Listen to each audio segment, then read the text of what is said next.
ఆయన తీల ఇదిగో ఇప్పుడు ఆ దర్గా తీసేస్తున్నారు. ఎలా?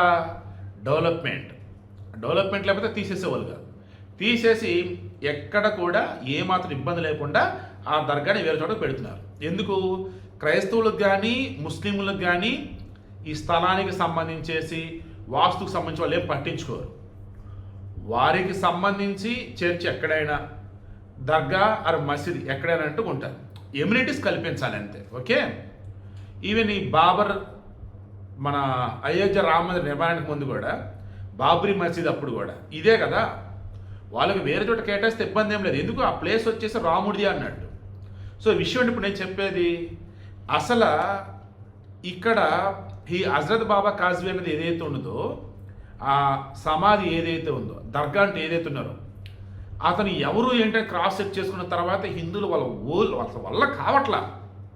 ఫైనల్లీ హిందువుల భక్తి నెగ్గిందా, రేవంత్ రెడ్డి పరిపాలన నెగ్గిందా అన్నది మీరు చెప్పడం ఉన్న విషయం నేను చెప్తా.